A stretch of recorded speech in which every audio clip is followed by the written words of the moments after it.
All right, good morning. What's going on, everybody? Back again. Uh, the news just keeps pouring in, and as the news does pour in about this fight, I'm sure there's going to be more news coming out of the Wilder camp and probably the Fury camp as well. Uh, but let's talk about this latest news. Deontay Wilder, according to his trainer Malik Scott, in an interview with Ellie Brokeback from ES Spews, he was interviewing Malik Scott after the fight, and Malik Scott revealed that Deontay Wilder broke his knuckle or his finger in his hand, but he did not reveal which hand it was. I'm assuming, and I just want to make sure I get it right, but I am assuming it was the right hand. If you notice in the fight, the two knockdowns that Wilder did score against Fury, one of them was on the forehead, which is very, very hard part of the skull, bony part of the skull. And also, he hit him like up on the back of the head near the top of it, right? So those are bony parts of the head. So if you're going to hit somebody in those areas, the possibility of injuring and breaking your hand is greater hitting them up the top part of the head as opposed to hitting them down in where the cheek is and the chin area and the nose area and even the eye area. There's more tissue around those areas, so the blow will not be as hard in terms of the surface that you're landing, right? So I don't want to say I told you so, and obviously I'm not happy that Deontay Wilder broke his hand, and I'm not glad in reporting this just because I predicted this was a strong possibility that could happen. And I also had a conversation with a friend that same day in the afternoon, and I said that the glove change was a mistake, and I believe I was right because you could see in the fight Wilder was shaking that. I think it was that right hand, right? So apparently he injured it, and it looked like it was bothering him. And Malik Scott confirmed that he injured that hand. He didn't specify which one, but I have to assume it was the right because that was the one he was shaking, right? And that was the one that he landed on the bony part of the head against Fury. So I left a video in the description box, right, where myself and D-Style were talking about the glove change, right? And we brought up the fact that those MX gloves are are puncher's gloves, but they're not the best type of glove to use for protection because the horsehair gloves, the leather on those gloves is much softer. So the glove is more pliable, right? It's more flexible because the leather is much softer, number one. And the horsehair itself is much softer than the foam. And that once again, that is more pliable. So of course, those gloves are going to be more flexible. That's where this whole glove gate controversy comes in, and people are talking about how the gloves bend. But those gloves, which are made from horsehair and have the softer leather, are going to be more pliable and bendable. So that just throws the whole glove gate theory out the window, because if anyone knows anything about gloves, if you put on a horsehair glove as opposed to putting on a glove that's just exclusively foam, you compare an MX glove to a Power Lock glove, you are going to see that the glove will, when you grab it, will appear to be a little softer and it will be more pliable, bendable, and flexible, right? So again, I'm not a prophet. I can't predict the future. But what I can do is look at data and look at situations and look at empirical data and just assess what people do and why they do it. And as I said in that video, the last time Wilder used those MX gloves was in 2016 in a fight with Chris Arreola. And after that fight, it was revealed that he broke his right hand, his right wrist, and tore a bicep tendon in the right arm, right? So the last time he used those gloves, he suffered 3 injuries to that right arm, right? And after that fight, he started using power locks, right? Because again, The power lock, in my opinion, and most fighters will agree, is a more protective glove because it is not as soft and pliable, right?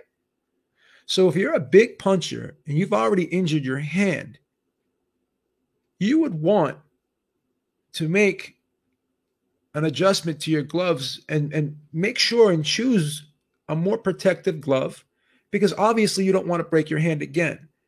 And here's the thing, guys. Once you break your hand in the sport of boxing, right?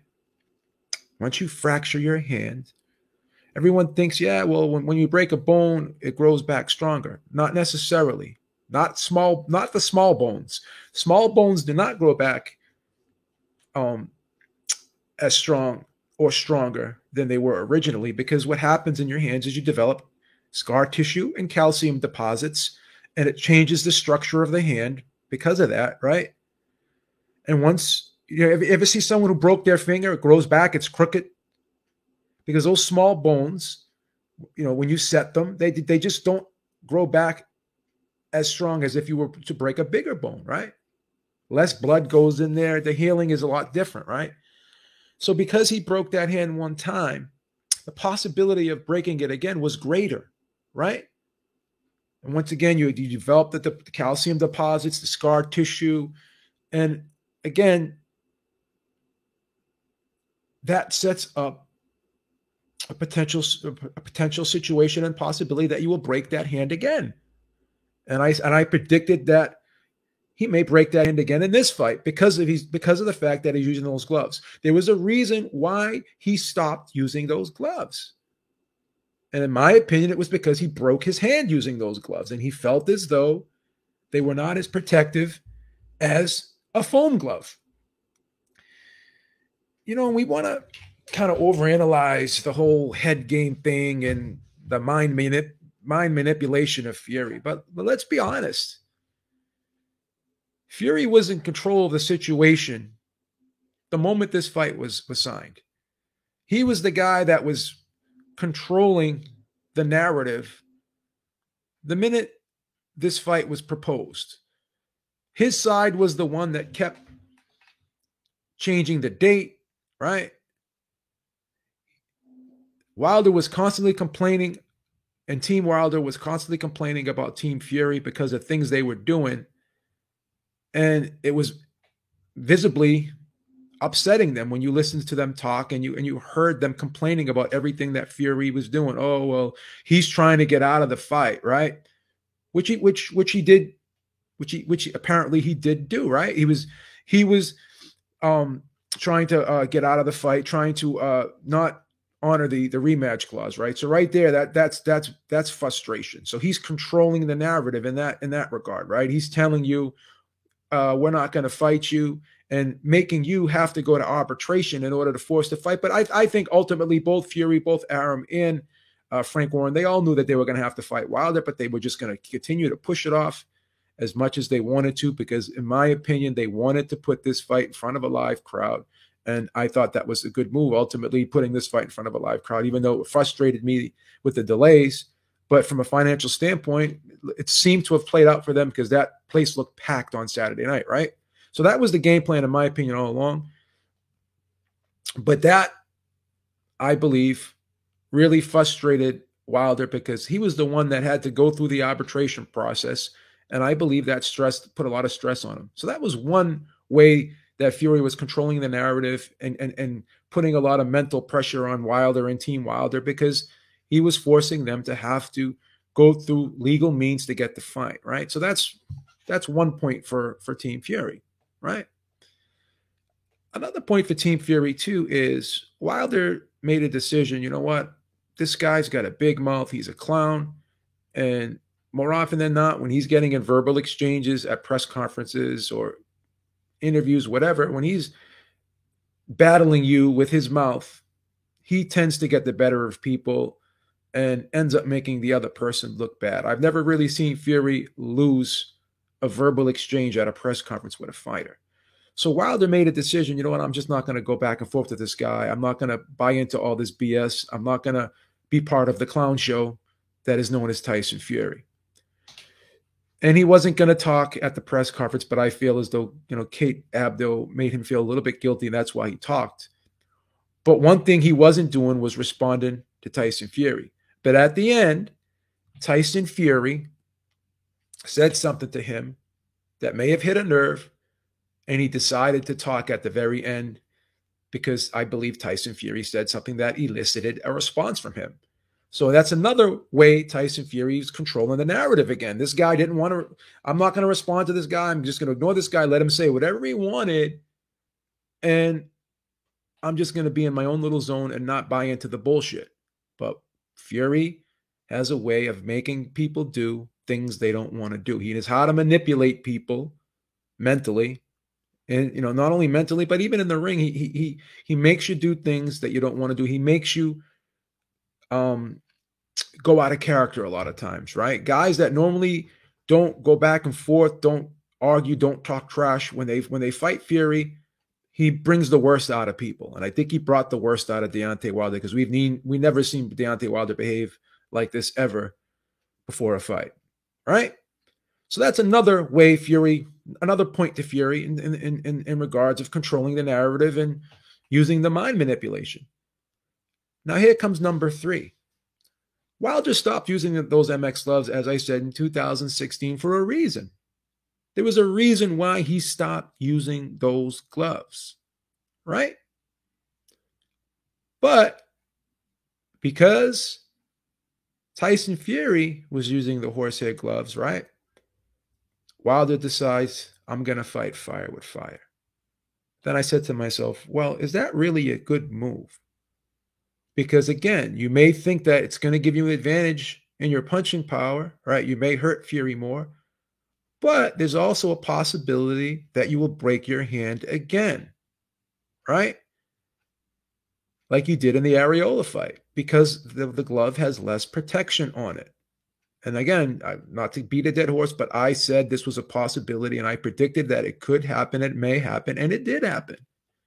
So it is quite possible that maybe in the 3rd or 4th round, early in the fight, he did break his hand.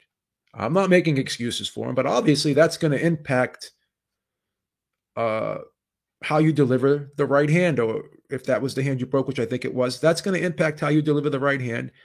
And if you notice, he stopped throwing the right hand later in the fight. So once again, Fury controlling the narrative, forcing someone to do something they normally didn't want to do or have planned. He wasn't going to use those gloves, but because Fury was using the horsehair gloves, he decided, you know what? Because I can't make him use a different glove like Mayweather did to Maidana, right?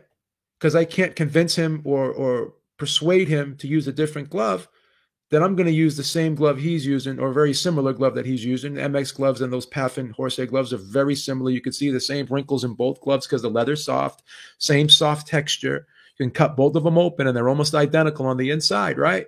So he decides that I'm going to fight fire with fire. But ultimately, in my opinion, it wasn't the right decision, because once again, you injured your hand in that fight, and it possibly could have affected your performance. I'm not making excuses, but I think it possibly did affect his performance, right? Because after that 4th round, he wasn't really able to land the right hand with consistency. He wasn't throwing it as much as he was earlier in the fight.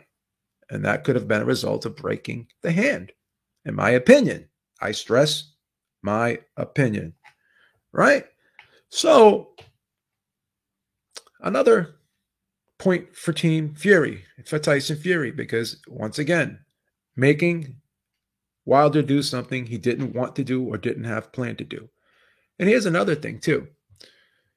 Another instance and another situation where Wilder's trying to fight fire with Fury. So Fury used his weight in both fights, but more so in the second fight. He laid on Wilder and he mauled him on the inside, and he roughed him up and wrestled him on the inside. So what does Wilder do? Tries to do something that he normally wouldn't do. And he gets up to 238 pounds, which was significantly the highest he's ever weighed in his career, in an attempt to once again fight fire with fire, right? He felt as though Fury's size and the way he uses leverage in the second fight, and even in the first fight, but more so in the second fight, made him tired, caused him a lot of problems. So he said to himself, I'm going to put on more weight so I could push him back. But as I explained, he could have weighed 250, 260 pounds, but Wilder does not know how to use his leverage on the inside like Fury does.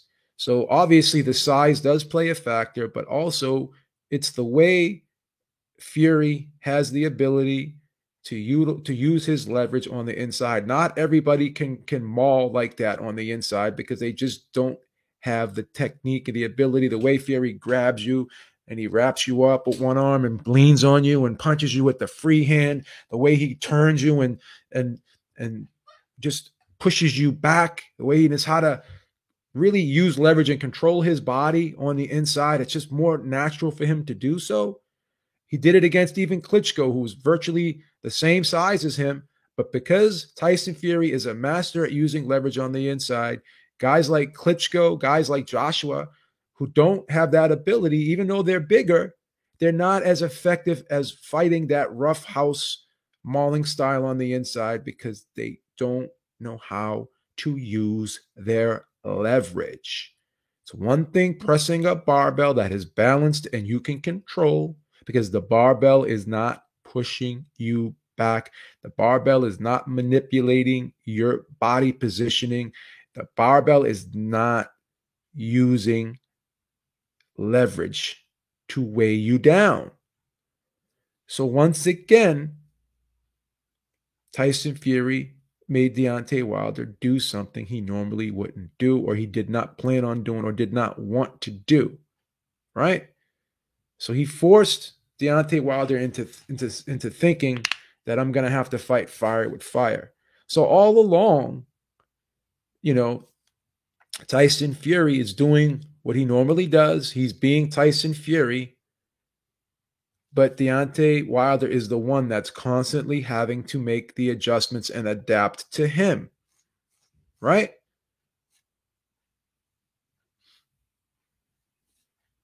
So again, Fury was the master of mind manipulation in this fight. And, you can say whatever you want to be, you want to be the sports psychologist, this, that, and the third. But just look at the empirical data here. Fury had him changing his gloves, had him thinking that he was going to be a more physical fighter for the third fight. Because of how Fury fought him in the second fight, it made him want to come in even heavier this time than he was for the second fight, thinking that added weight was going to help him wrestle Fury and be more successful and counter what Fury was going to do to him on the inside. But once again, it's not all about size.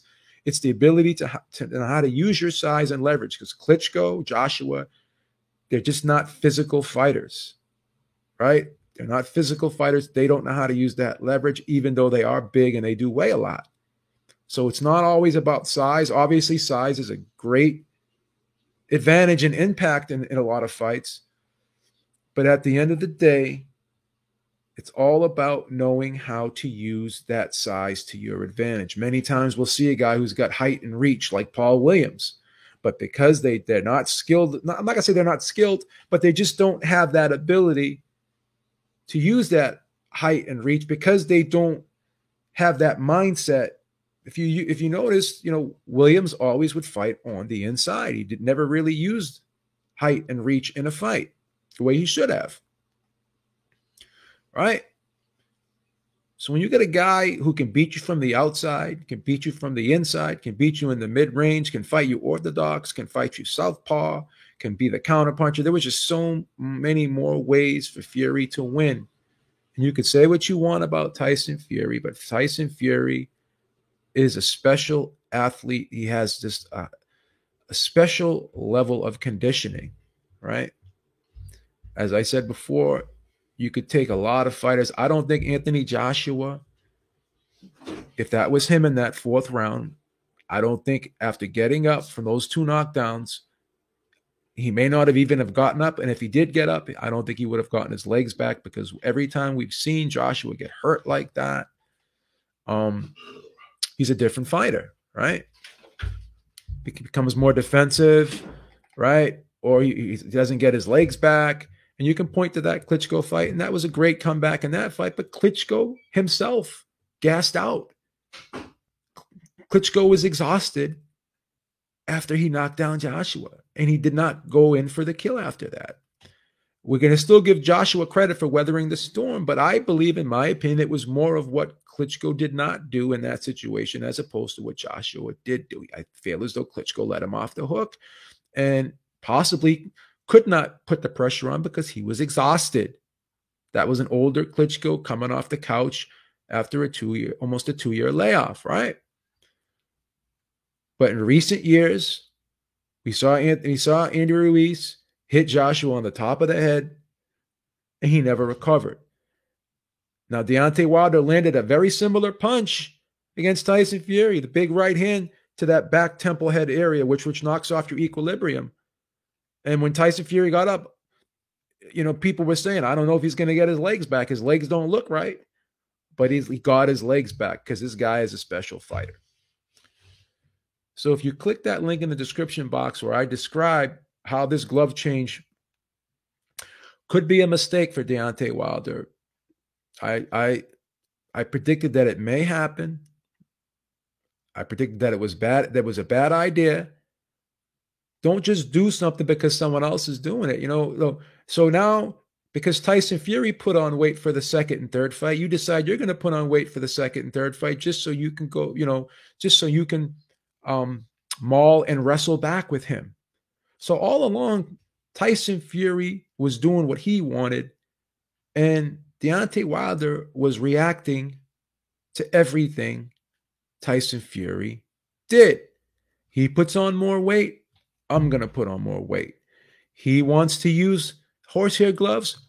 I'm going to use horsehair gloves. He wants to come to a press conference with no shirt on. I'm going to come to a press conference with no shirt on, right?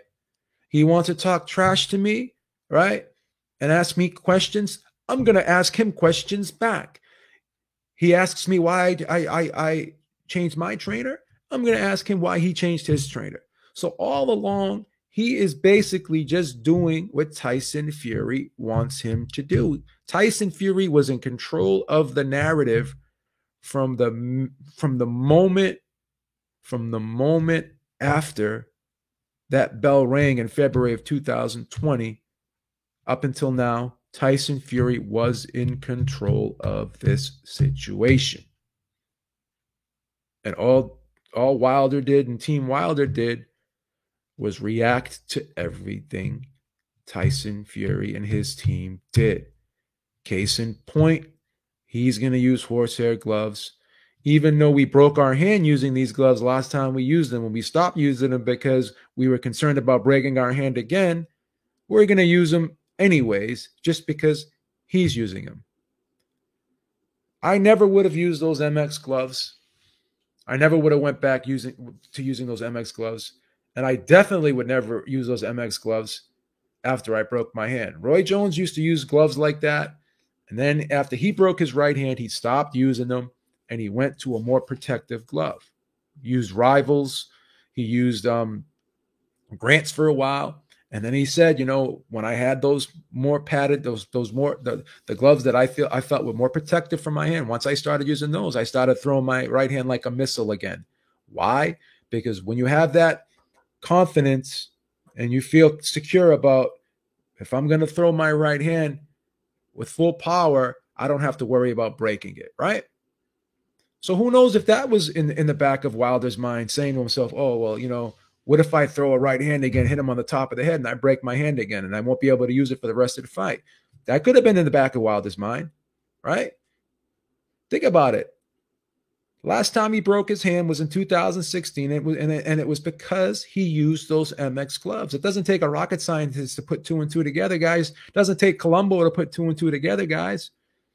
It's not that hard to figure out. Karma Boxing and MMA, new subscriber. Salute to you and your channel. Thank you so much. I'm also going to put a link to join the membership here.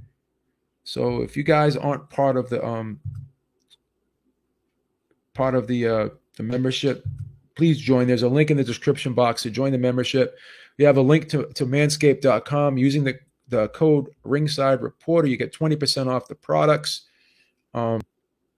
Get free shipping. As you know, I use the Manscaped products. I swear by them. So make sure you click the link in the description box to the Manscaped products, and make sure you join the membership to get the latest updates and news. And you are able to get the benefits of being a premium member. So make sure you do that, and make sure you like and share this video. Spread the word, because you are going to get information on this channel. You're going to get a very unique insight on the situation that you aren't going to get with other channels. And I hate to toot my own horn, but I'm just going to tell you that nobody else brought up the fact that Deontay Wilder broke his hand the last time he used those MX gloves in 2016, and he stopped using those gloves after that because he broke his hand, in my opinion. I don't think it was a coincidence. No one brought that up. So if you go click that video, that link, and and click that video from the afternoon on October 9th, I was the one that was bringing that up. And I told people that could happen, and it did happen. Obviously, I'm not happy that it happened, but it happened. It was a big mistake last minute changing the gloves, using a less protective glove. I thought it was a bad move.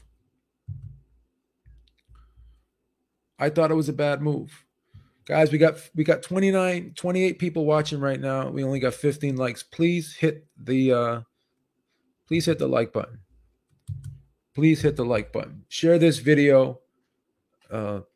Spread the word. Subscribe to this channel.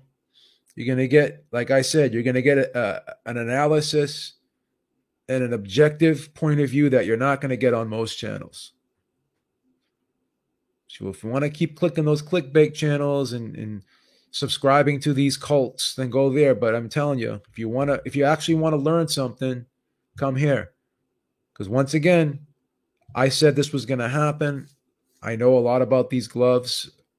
I'm not a big fan of horsehair gloves, not because they're dangerous to a fighter's opponent, but because they could potentially cause problems with the fighter's hands. I don't think they're as protective as the foam gloves.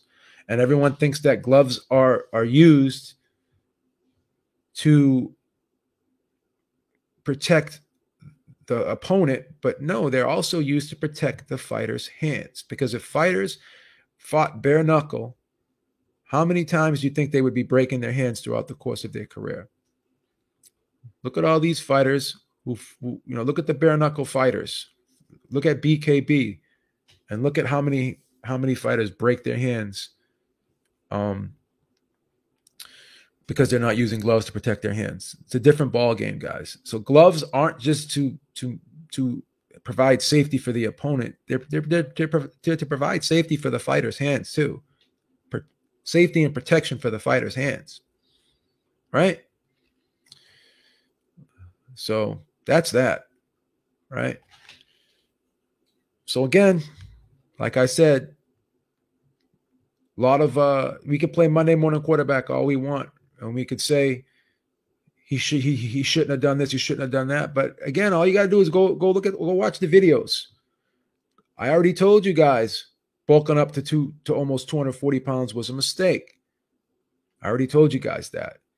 I already told you guys the glove change was a mistake before it happened, right? I already told you the strategy was going to be a mistake, putting on weight and so you could push back on Fury.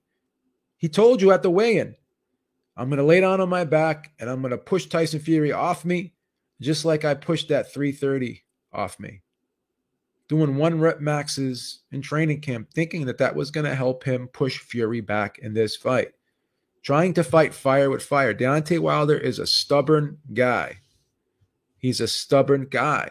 And I don't care who trains him.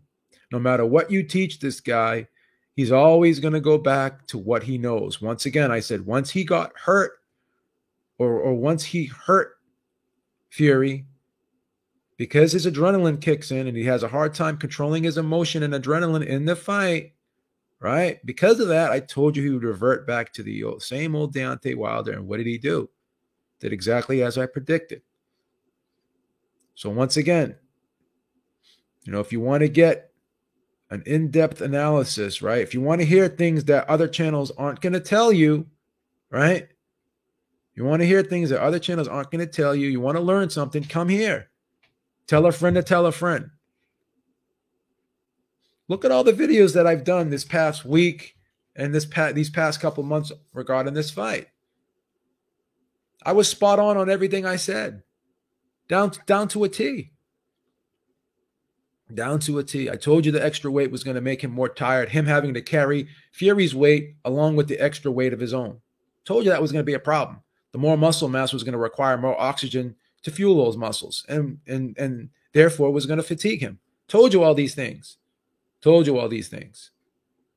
I told you what he needed to do was minimize the clinches and minimize the amount of time that he spent in those clinches. Now, obviously, you can't go through a whole fight without a clinch occurring. But don't allow Tyson Fury to lay on you. If he's gonna lay on you, you slide back and you jab your way out, and you either pivot out to your left or slide over to your right, and you create space and the punching angle for your right hand. You don't try to push him back. You don't try to war with him on the inside. I'm going to outpunch him. I'm going to outwork him to the body. Now, you can still throw body shots, but you have to strategically position yourself where this guy is not in a position where he can lay on you and out leverage you. You're not going to win that game. All you got to do is look at Usyk Joshua. Usyk won that fight with footwork. Now, obviously, Deontay Wilder does not have the greatest footwork in the world. You're not going to snap your fingers and automatically he's not going to turn into an Usyk. But once again, at least try to improve the footwork and use your feet more. Do not stand in front of this guy, slide back, step off to the side. Then the whole thing, Deontay Wilder can't fight moving backwards. No, he can't fight when he's forced backwards.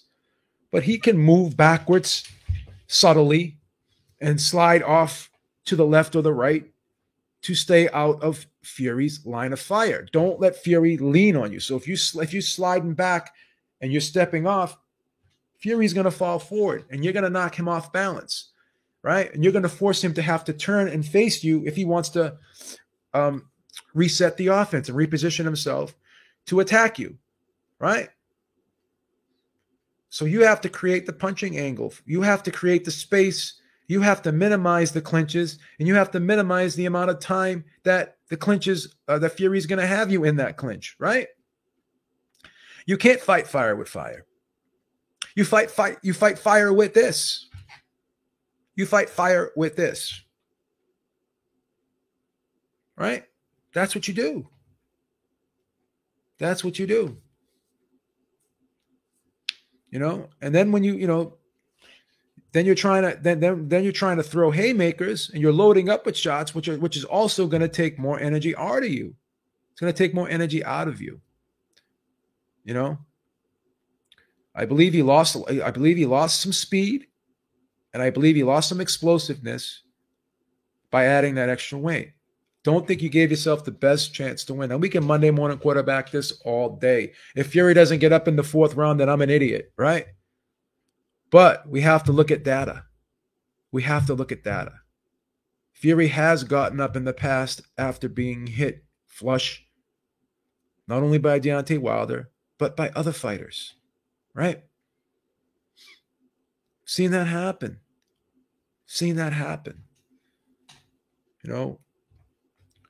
Fury proved he could take that punch. Okay, every punch is different. That doesn't mean he's going to be able to take it every time. You can't keep taking those shots. But every time Fury got up from those right hands, he made an adjustment, right? He got back on the jab, right? Started to smother that right hand more, right? Didn't stand straight in front of Wilder, right? Grabbed him and turned him and kept knocking him off balance so he couldn't get set to throw that right hand anymore, right? started becoming more physical. Tyson Fury will box with you as long as he has to. But then if he feels as though you're getting the better of him, what's he start doing? Then he brings the fight closer to the inside and starts making it a physical fight. All you have to do is go back and watch Tyson Fury versus Vladimir Klitschko. And you can see how Tyson Fury was throwing him around and just knocking him off balance all night. Just bodying Vladimir Klitschko, who's a much bigger man than Deontay Wilder, right? Not a much bigger man, but he's a bigger man, right? He's a 250 pounder, 255 pounder, right? So again, question whether that glove change was a good move. I don't think he should have just. I don't think he should have done things just because Fury was doing them. I thought Fury was in his head. I thought Fury, did control the narrative, like I said, and I do believe using those gloves was a mistake. And ultimately, I believe I was right because he did break his hand in the fight. And I do believe it could have had an impact on him. And then when he broke his hand in the fight, he could have said, "Damn, my hand is broken. It's hurting me right now. I got to get him out of there now." So it could have caused him to fight even more desperately because he realized he was injured, right? He realized he was injured, right? So that could have put more pressure on him and created a sense of urgency for him, making him say to himself, "I got to get this guy out of here now," right? I got to get this guy out of here because my hand is hurt. And I don't want to have to keep throwing it and hurt it more and have to deal with the pain of this hand. And obviously adrenaline kicks in, but the adrenaline will only last so long. And then eventually their hand's going to start hurting again. If you're shaking your hand, that means your hand is hurt. So that could have had an impact on how he fought. And I guarantee you, right, just like the last time, right, I guarantee you, just like the last time, there weren't excuses for a couple weeks, but give it a couple weeks. He's going to say, "Well, I could have done better if I didn't break my hand. I could have done better if the referee didn't allow him to wrestle and maul me. The referee was on his side. He allowed him to get me in headlocks all night." You just watch. The excuses will pour in. Guaranteed, the excuses are going to pour in. All the LDBC guys that said, "Oh, we got to give Fury his credit." In a couple of weeks, they're going to try and find something, and then we're going to have another controversy. I guarantee you, it's going to happen. It's going to happen. "Oh, Champ would have done better if he didn't break his hand." Oh, Champ would have done better if he didn't break his hand. "Oh, well, the referee allowed Fury," just like in the Fury Cunningham fight. After that fight, Naseem Richardson, "Oh, well, if he's going to be allowed to grab and wrestle and roughhouse us, how are we going to win? Referee never took any points away, blah, blah, blah." Oh, come on, man. It's boxing, bro. You do whatever you can do until you're told to not do it. So if something is illegal, okay, you do it until you're told you can't do it. Is holding illegal? Yeah. So what is the repercussion of holding? The referee comes in and breaks you. Is headlocking illegal? Yes. What is the repercussion of headlocking? The referee comes in and breaks you and tells you not to do it again, right?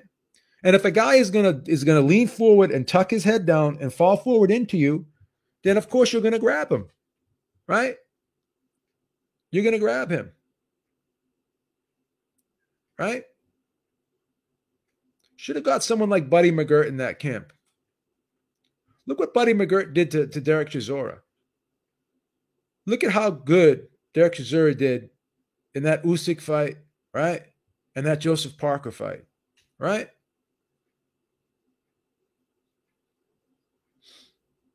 That's the thing. That's the thing. So already saying, yeah, that is 100% correct. Ignorant Boxing. He did come out with his statement and said, "Well, let me see if I can get Deontay Wilder's statement word for word because I don't want to paraphrase it and be told that I'm not saying the truth." Let me see if I can get the exact statement. Okay. This is what he says. Let's see if I can get the whole statement. I did my best, but it wasn't good. But it wasn't good enough. I did my best, but it wasn't good enough, Wilder said. I'm not sure what happened. I know that in training he did certain things. Once again, I know that in training he did certain things. What are the certain things, Deontay Wilder? What are those certain things? Already with the accusations. I also knew that he didn't come in at 277 to be a ballet dancer. He came in to lean on me, try to rough me up, and he succeeded. So automatically, this basically implies that he may have done something illegal in training and that he used roughhouse tactics and he roughed me up, and that's why he won. And he should not have been able. I'm not saying that Wilder's saying this, but he's implying that, he won because he roughed me up and he leaned on me, basically implying that the referee maybe should have warned him more or took a point away from him and, try to stop him from leaning on me. In other words, complaining about the physicality of the fight. So it's already beginning, guys. It's already beginning, and it's only going to get worse. And it doesn't matter if it gets worse, because guess what? Fury doesn't have to fight him again, so he could say whatever he wants. It's not going to change the outcome of the fight. It's not going to change the outcome of the perception of people in regards to both of these fighters. Wilder's a sore loser. I like Wilder a lot. Like I said, I like his story. I love the fact that, having his daughter being a young kid, working 3 jobs, going to boxing at a later age just so he could take care of his family and his daughter, whatever.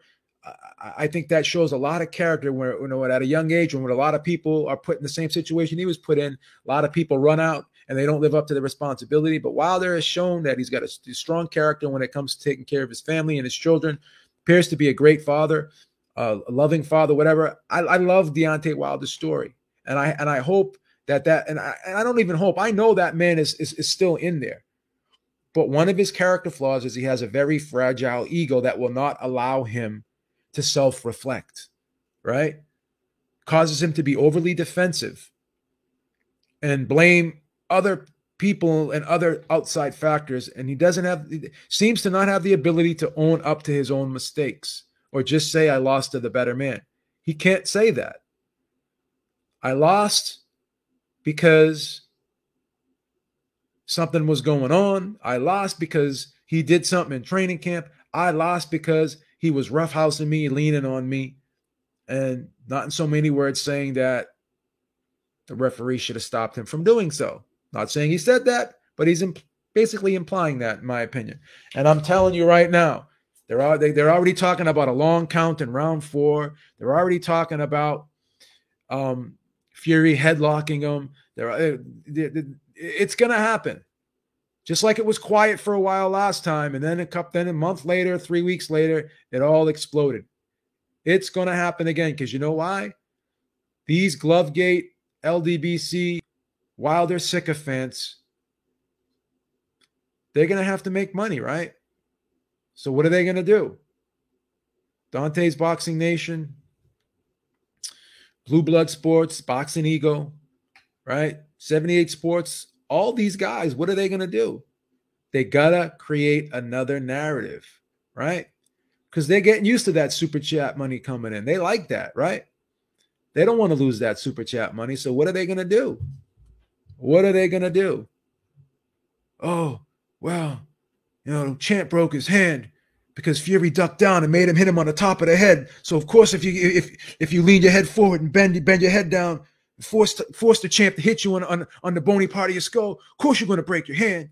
Oh, the champ had to change gloves because Fury was using those gloves. And if Fury wasn't using those gloves and he used the power locks, guess what? The champ wouldn't have had to use the MX gloves and he wouldn't have had to break his hand. That's coming. Oh, well, he kept grabbing the champ and headlocking him. Yeah, he was headlocking him and wrestling with him. and the referee didn't stop him from doing it. And the referee didn't stop him from doing it. So he was wrestling with the champ. This ain't MMA. This ain't MMA. Oh, yeah. The champ knocks him down. What happens, guys? What happens? Tyson Fury gets a 15 count. You already know this shit is going to happen. Guaranteed. If you give these guys a super chat, right? If you give these guys a super chat, they're gonna tell you the world is still flat. As long as you give them the super chat, they're gonna say the most ridiculous things. They don't give a fuck, these guys. They have no integrity. They have no pride. They have no self-respect that they're gonna go out and say ridiculous things just so you will give them money. Because you want to believe something because it makes you feel good. You want to believe and you want to be part of a movement that is bullshit. Right? It is fucking coming. I'm telling you it's coming.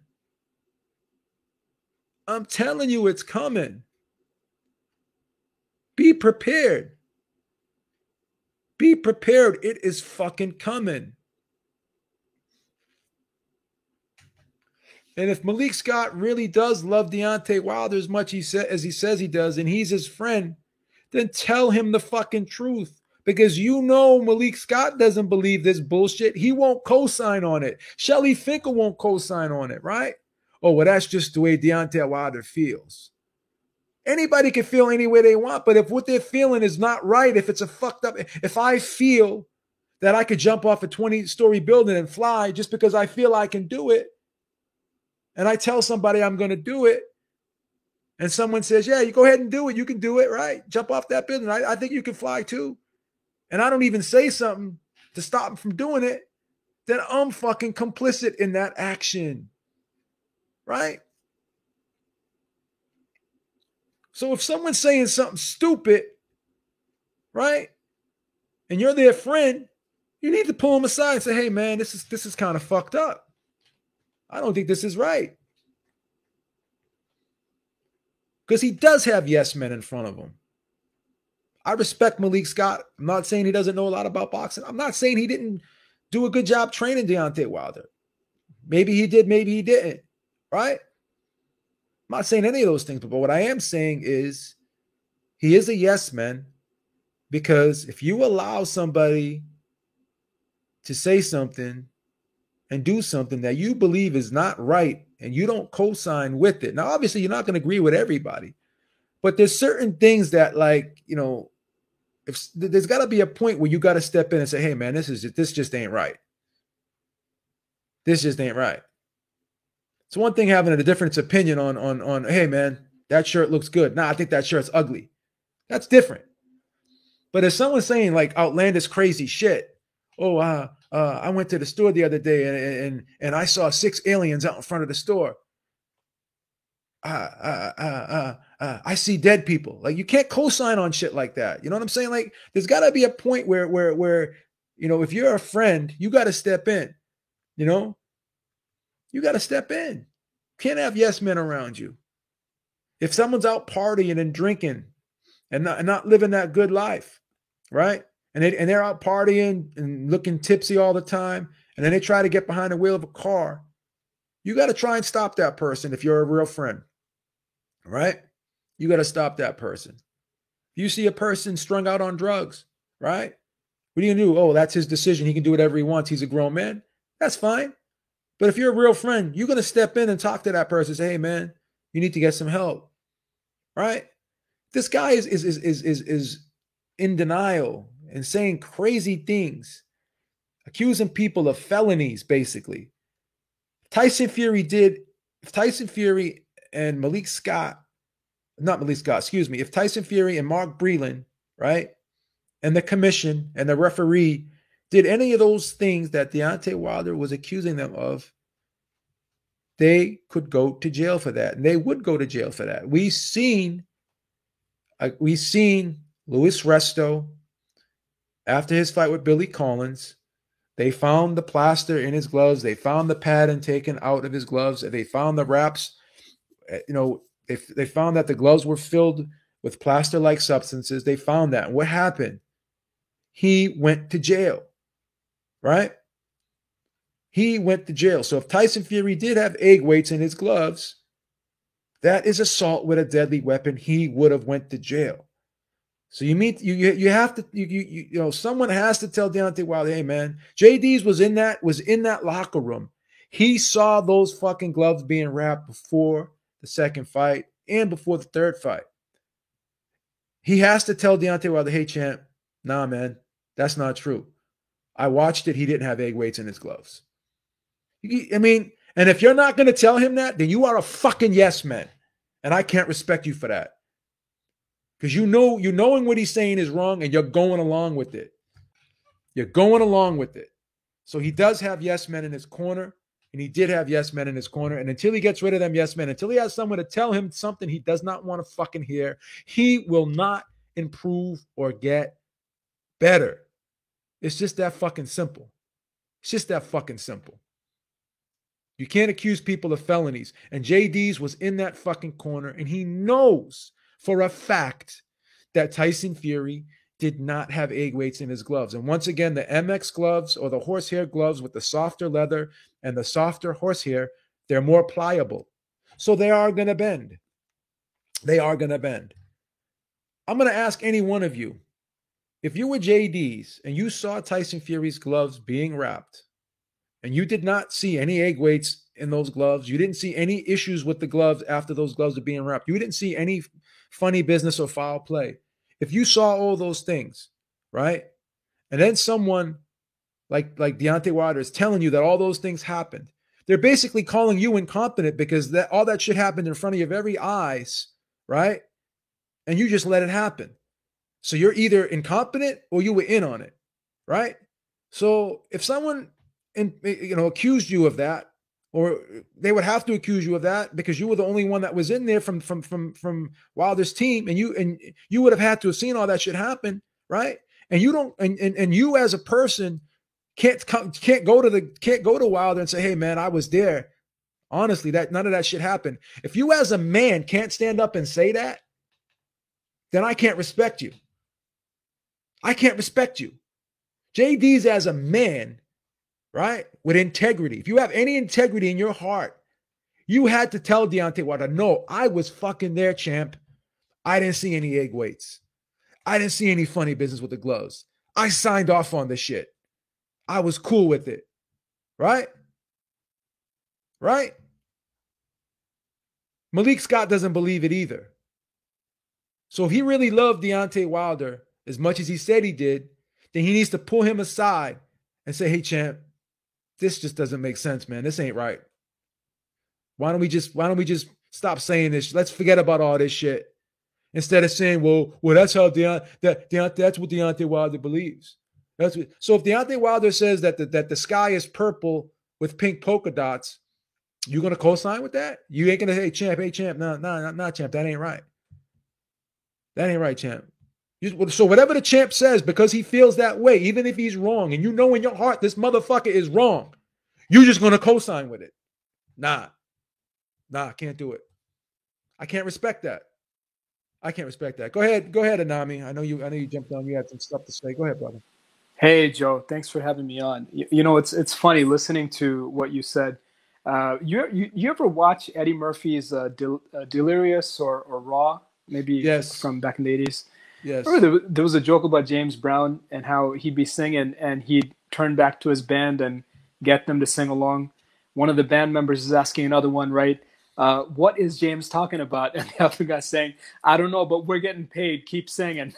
So I don't know why, but when you brought that up, it just reminded me of that joke. I feel like all these yes men, they're there for the meal ticket. And we've seen this happen many times. I mean, the greatest of them all, Sugar Ray Robinson, he had a huge entourage of people who, and granted, I mean, Sugar Ray didn't have these technical issues. He's probably as perfect a fighter as has ever been born. But I think like the whole point of having a whole group of people who depend on you as a meal ticket.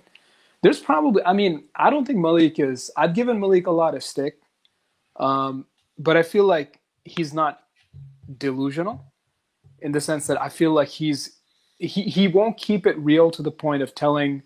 Wilder needs to hear these hard truths like what you're saying. And no one in his camp, including Malik, unfortunately, is willing to stand up and say, champ, we got to change stuff up. And it's funny because Lennox Lewis was on the broadcast yesterday. Now, remember Lennox Lewis, the boxer early in his career, towards the middle part of his career versus the second half of his career, was a completely different fighter. And he took the time, after he had, I think after the Oliver McCall loss, or he could have let his career flounder, but he took it to another level by completely changing it up, getting with Emmanuel Stewart, I believe, and taking the time and putting in the sacrifices to hear those tough questions and say, look, if you want to take it to the next level, this is what you got. You got to rebuild parts of your game, and that's a binary decision point. Either you keep doing what you've been doing, or you decide I'm just gonna rebuild myself on some Tiger Woods shit. Where I remember he used to just relearn his drive every year, I think, just to give himself something to work on. But I mean, different people are built differently. It's tough to hold everyone to that Michael Jordan standard where you're just every waking moment you're just working.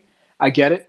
Everyone can't be Floyd Mayweather, where he's again as perfect as a fighter as you're going to be, but he just never stops training. The dude is still running after nightclubs, probably as we speak, Joe. But it is sad, and the glove stuff this time around, man. It's like, why care? Wilder should have gone with the gloves that he was comfortable with. Forget what Fury's doing. Like you can't control that. Like you go in with your game plan and what you got planned. And that is just, man, it's disappointment all around, brother. I said it. I hate to beat a dead horse, but you can go back and listen. The video I did with D-Style on Saturday, I said it was a mistake using those fucking gloves. I said he could possibly break his hand again, and he may break his hand again, and he broke his fucking hand again. And I think he broke his hand early in the fight, around the third or fourth round. That's when he started shaking it. And he did hit Fury on the top, like on the top of the forehead. So again, like you stop using those gloves for a reason. And now because Fury's going to use them, you're going to use them.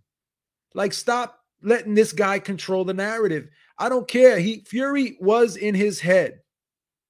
Fury is in his head, was in his head, and he's probably going to be in his head for the rest of his life, man. The way he's reacting, because he still, until he just can say, I lost to the better man, this guy's going to be in his fucking head for the rest of his life, right? Hate does nothing. Hate does nothing to the person you're directing it towards. All it does is eat away at you, makes you a weaker person, right?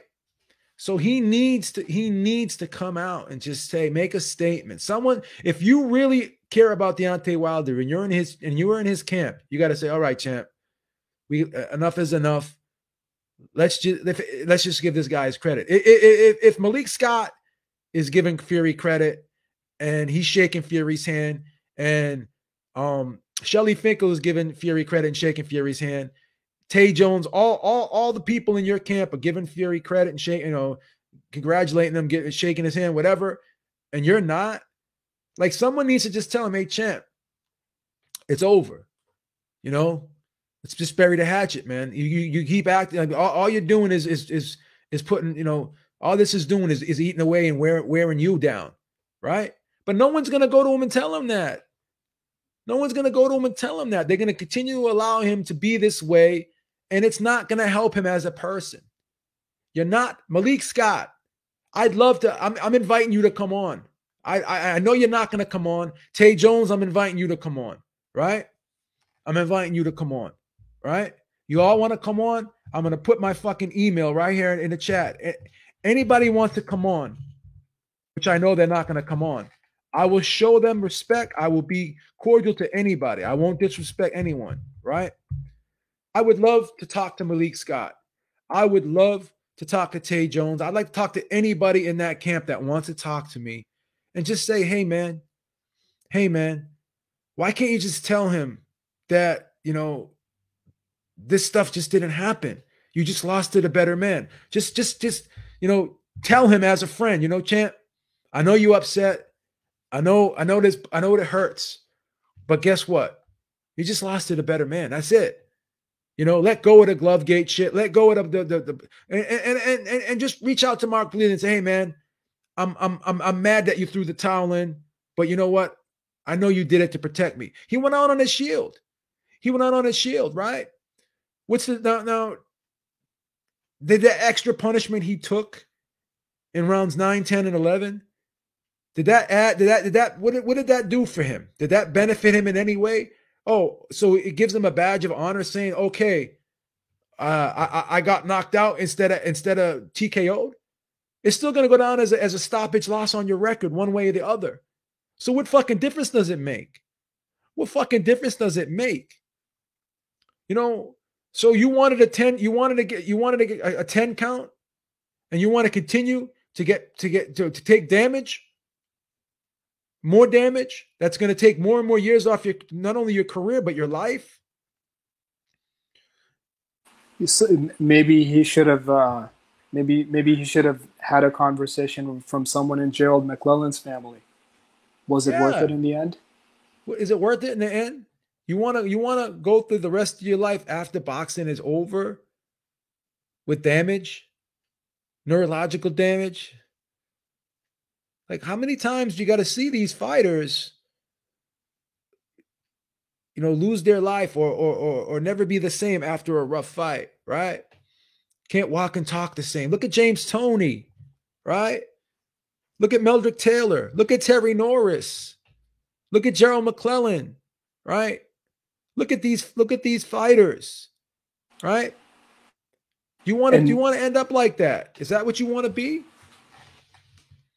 And you know, it's the Toney example. That's a great one because Toney was a defensive wizard, and even for a guy like Toney who really didn't get hit that much in his career, but it just shows you accumulation of just blows to the head.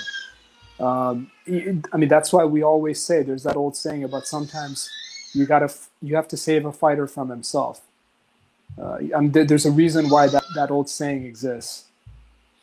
You know what the other thing is, Joe? It's the 2009 film, I think it was, the Tyson movie, the one where it's like a monologue of him just talking about his life.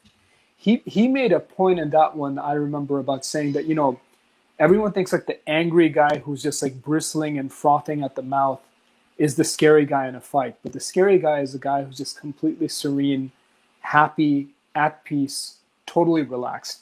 That's the guy who's really scary. And it's kind of like it's the whole headspace thing. You know, when every Floyd Mayweather fight you've ever seen, no matter how much shit that they talk in the build-up, you notice how when they're listening to the referee's instructions, he taps gloves, he's completely chilled. Like, it's like he's separated himself from all of that because, bro, the promotion is done. And yeah, you know what? Every great lie has a hint of truth.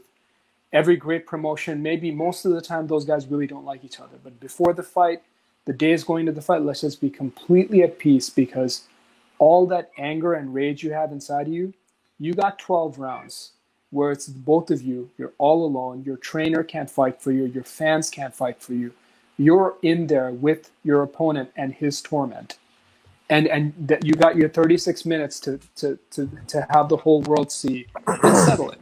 Settle it right there and there. But that's what I'm saying. The whole point about, you know, living rent-free in Wilder's head, I think we're going to look back at this years later and say it's a tragedy in many respects. And here's another thing. When you're sitting there saying, well, this is more than a fight. This isn't just a fight. This is going to be violence, this, that, and the third. That is exhibiting anger, okay? It's not more than a fight. It's a fight. You go in there, you fight 12 rounds or less, and whatever happens, happens. And that's the end of it. If it's more than a fight for you, then that's a problem. It is a fight. It is a fight. You're not supposed to take your job home with you. When you're having a bad day at work, you don't go home and fucking scream and yell at your wife, your friends, your kids. You leave that shit at the office. So this should not, it's not and should not be more than a fucking fight. It should not be more than a fight. It is a fight. What did Tyson Fury say? I don't want to hurt Deontay Wilder. I'm not angry at Deontay Wilder. I just want to beat him in a fight.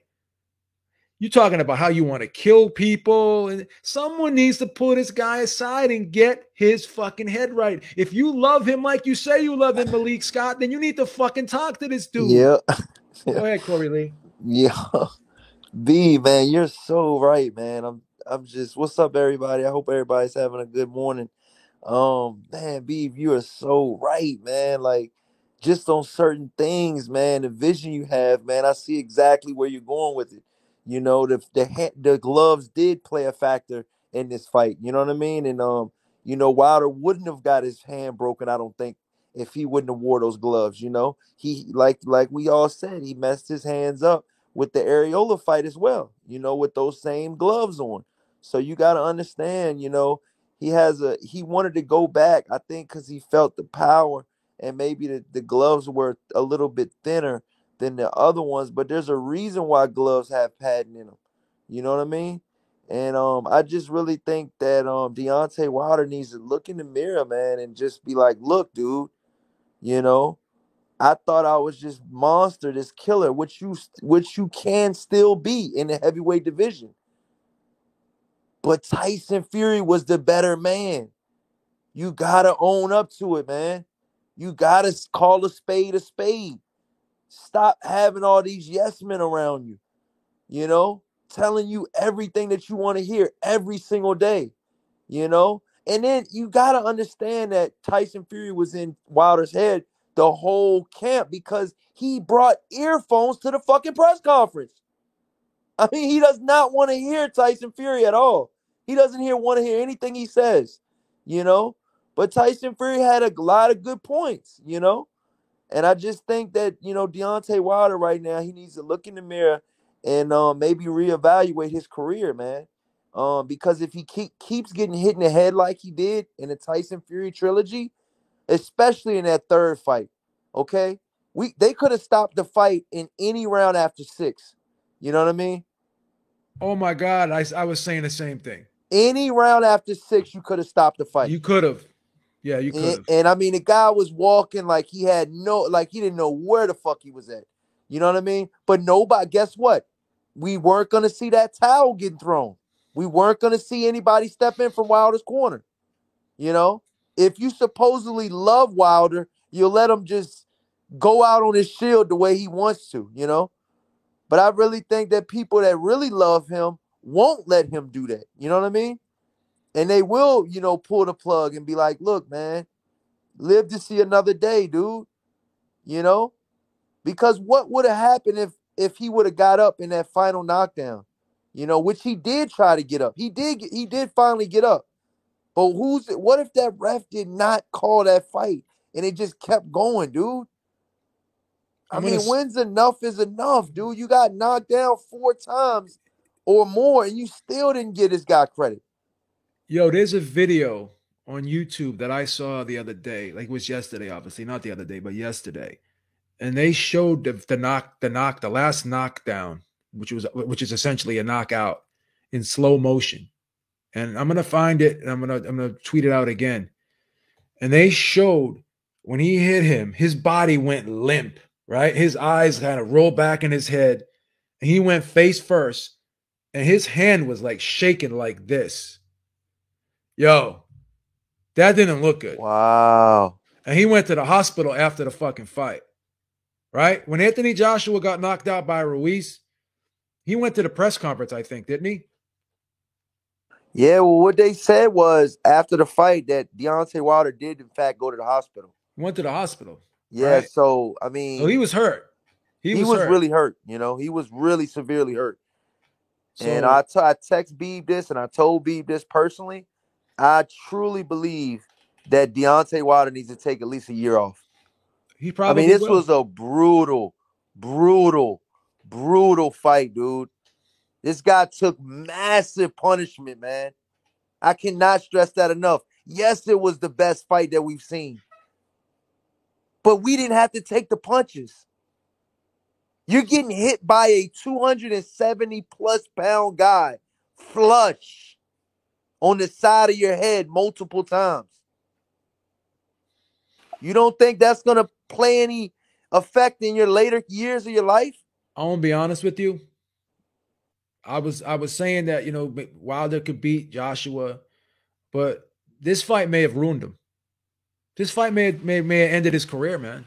Joe, he'll never be the same. He can't be the same after this. He'll never be the same. I mean, listen, and the other thing is, I saw a comment about Fury has sneaky power.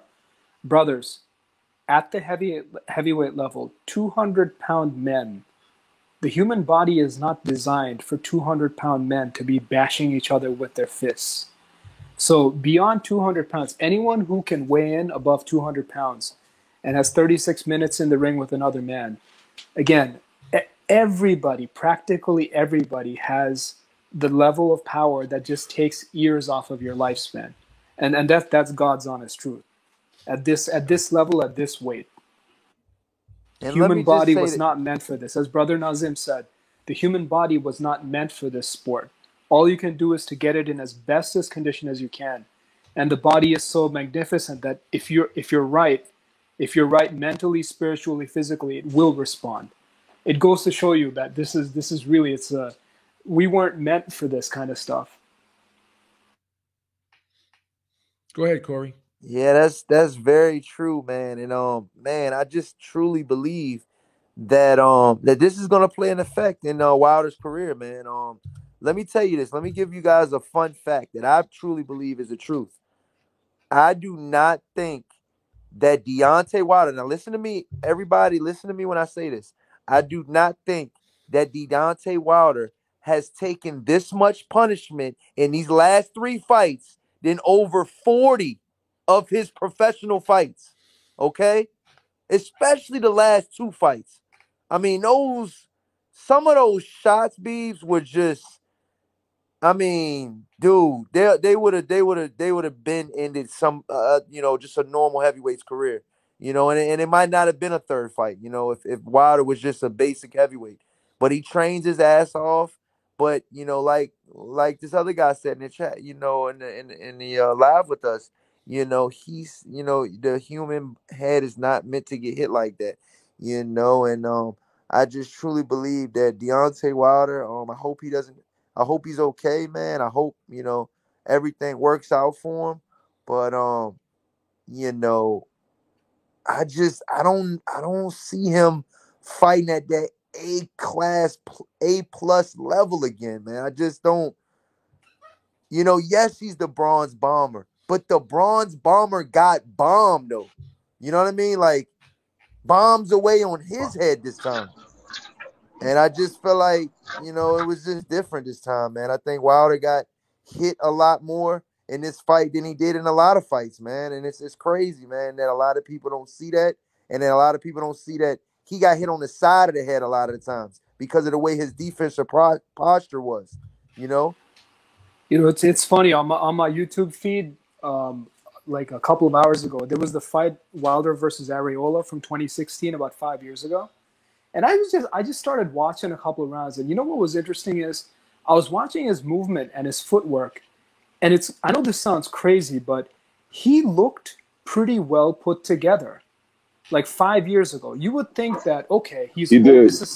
This is something that should get better over time, but it's almost like he just sort of, as the years went on, he just fell so much in love with this rocket launcher that he has connected to his right shoulder that he just started to get away from all that. Like I almost feel like I'm watching 2016 Wilder kind of slide around the ring a little bit, kind of pivot, hit Areola with little hooks as he's trying to dive in, and I'm thinking, okay, where was this guy? I mean, if he already had that foundation back in 2016, man, I mean, it's pretty sad that he just maybe just stopped developing. His ego got bigger and his skills diminished. And if you put that on a chart, I believe they're directly correlated. And if you listen to what Mark Breland was saying, the dude abandoned all instructions and wouldn't listen to him after a certain point. Well, even Malik Scott said that he didn't do it. He wasn't doing what we asked him to do. In the Ellie Setback interview, Champ asked me what he did wrong, and I told him what he did wrong. So apparently, again, I'm not going to dump on Malik Scott, but apparently it really didn't make that much of a difference because once he got hurt, And even once he hurt Fury, he reverted back to what he, that guy who just throws all caution to the wind and has no self-control, and he just started, swinging for the fences again. Right. So again, you could say all you want. Well, he wasn't with them long enough, blah, blah, blah. But at the end of the day, Deontay Wilder is who Deontay Wilder is. Like Customato said, I repeat this several times over and over again. People who are born round don't die square. He is such a stubborn person that I just don't think he can change. I'm sorry. He's not going to get better. He's only going to get worse. It's funny. It's kind of sad in a way. I agree with Corey that I definitely think he needs to take a good year off just to physically recover, but also just to get his mind right and really think about how he wants to spend the last few years of his career. And the sad part is, I think you guys know, nobody ever really retires from boxing. I mean, so many cases of people retiring, they come back a few years later because of, God forbid, money issues or some other kind of crap. You find out your manager has been robbing you all these years, all this stuff. So whether we like it or not, Wilder will be back in the ring. Retirements have a great elasticity in this sport, for better or for worse. I just hope he really takes this time to really step back and take a look at himself, maybe even just go on a spiritual journey, because, there's two types of people in this world. One person thinks the worst thing that can happen in a ring is that they die, and the other person thinks that the worst thing that can happen in a ring is that they kill someone. They kill their opponent. And the latter are people who have the skills and the gifts, and they have hurt people in the past. It's like Sugar Ray Robinson, after he had that dream, he was forced into that fight. He did end up killing that guy as he saw in his dream. And as people have said, I've read so many books about him, everyone always agrees he was never the same fighter. After he killed that guy in the ring, he was never the same fighter. He lost that ferocity. He couldn't do it anymore. Couldn't bring himself to do it anymore, knowing that he could do that to another man. Yeah, I agree. He was never. Yeah, Boom Mancini as well. Joe, are you looking forward to a potential fight with Dillian White in the UK? Because I definitely am, for Fury. I think that would be really exciting. Yeah. And a good homecoming. Yeah, I think Fury would beat Dillian White soundly, but it would be interesting as long as it lasted. And I still don't even think that was the best version of Fury. I thought he had some issues in his camp too. But once again, once the bell rings, he switches on. He can adapt.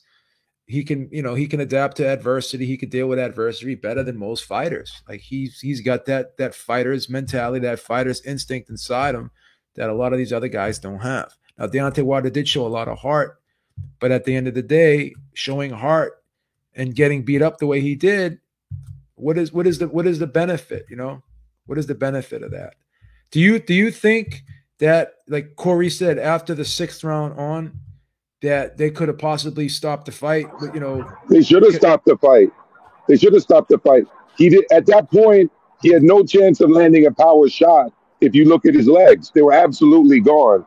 There's no way he was going to get any kind of leverage on one of his powerful shots to drop Fury again. And Fury clearly is comfortable with Deontay Wilder's power, which I think is something that people don't really talk about that much. He's fearless. He was not trying to avoid Deontay Wilder's power. He was slipping shots, whatever, on the inside, but he was not fearful of it at any moment in the fight. And towards the end of the fight, like the rounds you're mentioning, Deontay Wilder's legs were gone. Fury had no reason to be weary of his power, and it was nothing but a nonstop beating at that point. And honestly, that's why he needed a guy like Mark Breland and not some yes men around him. I wonder if Mark Breland was there, would he have stopped the fight in between rounds, or would he have thrown the towel in again? That's a great question to ask. Well, the problem, Joe, is that Mark Breland was never the lead trainer, right? So one guy that was on a channel with us talking was like, well, why did Mark Breland say that he was thinking about doing it to Deontay Wilder? Why didn't he give him an idea that he was thinking about doing it? Well, that's a pretty, I would say, ignorant question, because number one, he's not the lead trainer. Number two, he was trying to convince JD's, even JD's mentioned this, that Mark Breland was trying to get him to stop the fight he wouldn't, and he just got to a point where he's like, look, this young man needs to be saved because he could have permanent, damage here. Forget about his career continuing. Like, we don't want this dude ending up in a wheelchair. He's got kids. So he did what any man in that position should do, which is throw in the towel. And at that moment, JD's was sitting down doing absolutely nothing. Yeah, it was a I mean, disgrace. I keep going back to what I said earlier, man. Like, this guy was taking some hellacious shots on the side of the cranium. Okay, the front of your head absorbs shots because it has a thick layer of skull in the front of your forehead, but the side does not. And I mean, a lot of those shots, Wilder had his head turned, you know, and a lot of those shots were hooks. Tyson Fury threw a lot of hooks, short, crisp hooks. And a lot of people don't talk about Tyson Fury's inside game. I thought his inside game was hellacious. I thought he did a lot better than Deontay Wilder did on the inside, and that pretty much came to be the fight right there, man. Wilder could not stop Tyson Fury on the inside, man. He was roughing him up, and then he was landing, short, crisp shots that were landing and that were effective, and man, that last sequence of shots before Wilder got finished off was pretty much a telltale sign, man, that it was over. But it was over before that, and the referee just didn't stop it, and like I said, man, he got hit, for 5 more rounds after the 6th round, which I thought it should have been stopped in the 6th round. He got hit for 5 more rounds after that. People don't understand, like, Fury was hitting Wilder with really good shots, man. Really good shots. Yep, with vicious intent too. I don't know if you guys clocked Fury's eyes before they were supposed to touch gloves, but he was on a mission to do damage on Saturday night. He was dialed in, and he wasn't really showing any kind of mercy, whatever, uh, before he stopped him. I mean, that shot that he ended the fight with was thrown with very malicious intent. Very malicious intent. He was dialed in. And to your point, there were multiple rounds of that. At no time did Malik Scott tell Deontay Wilder, stop loading up. At no time did Malik Scott tell Wilder, you need to start using your footwork. Don't let him lean on you. Step away from the clinch. Step around him. Slide back. Step off to the side. Don't let this guy lean on you. He never said any of those things. So I again, I don't want to dump on Malik Scott, but you can only do what you got. You can only work with what you got in front of you. I get that, but I didn't see any groundbreaking or thought provoking instructions or information being given in that corner. I just did not. And correct me if I'm wrong. Did anyone see any of that or hear any of that? I mean, I Nah, thought he he did was he pretty was pretty good. much I just. thought Malik Scott did pretty good. I mean, I'm gonna be honest. I think he did pretty good. But did I he give mean, it? Did he say anything to the effect of what I just mentioned?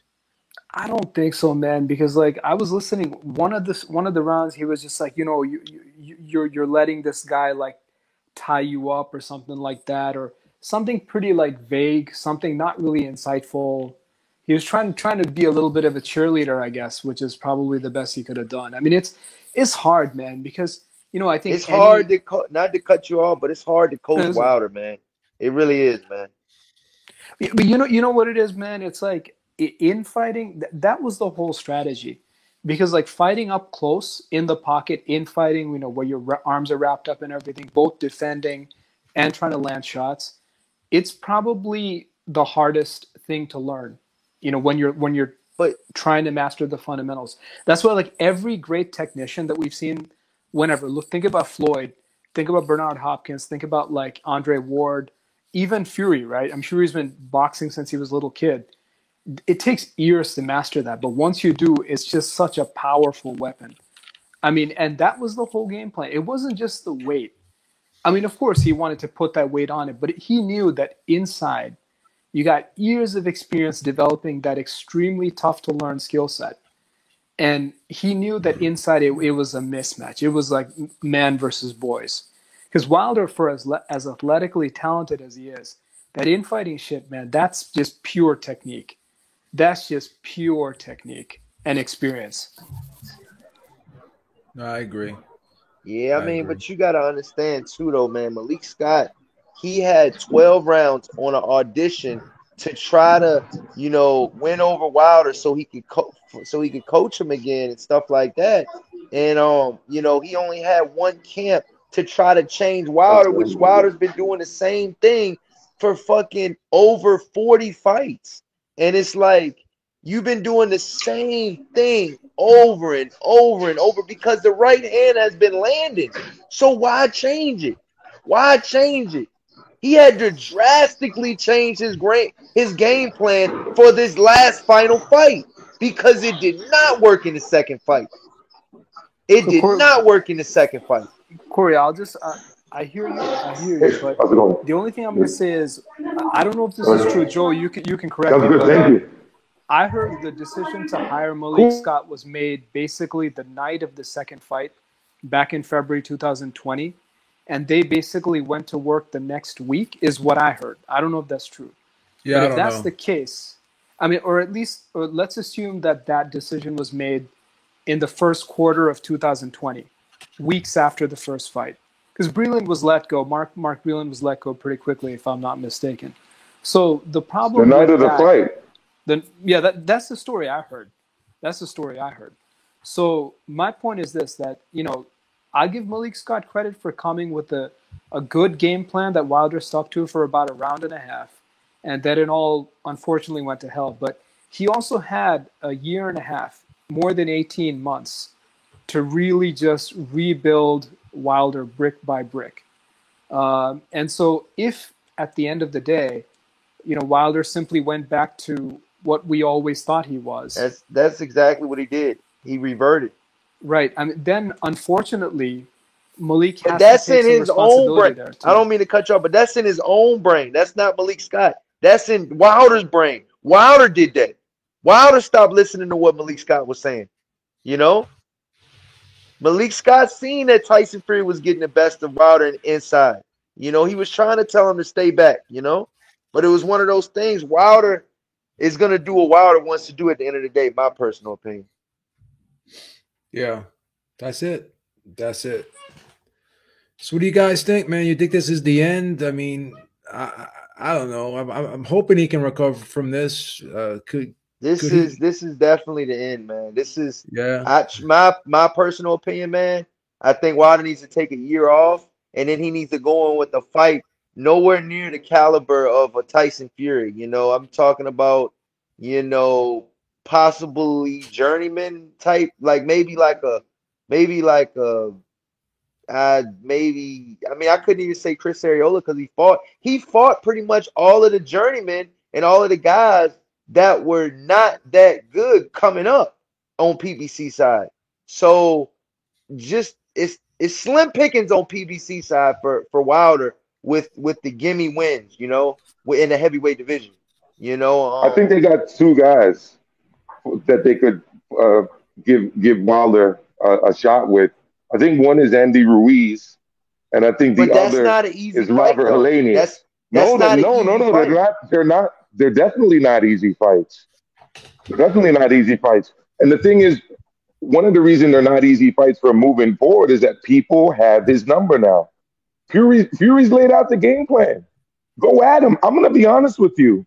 Already and in shape, Derek Chisora would give him problems with the bobbing and weaving style and the nonstop pressure. He does not like going backwards. He gets into trouble because he has terrible balance, and he relies on that one powerful punch.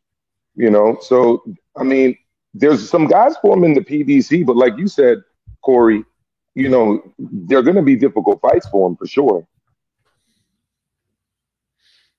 Yeah, it's gonna. Beebs, listen, and you guys listen to this. I mean, you gotta understand, this guy Wilder's not gonna. When he goes into the fights now, guys are not gonna have that image of Wilder of him being unstoppable, unbreakable, Teflon Don.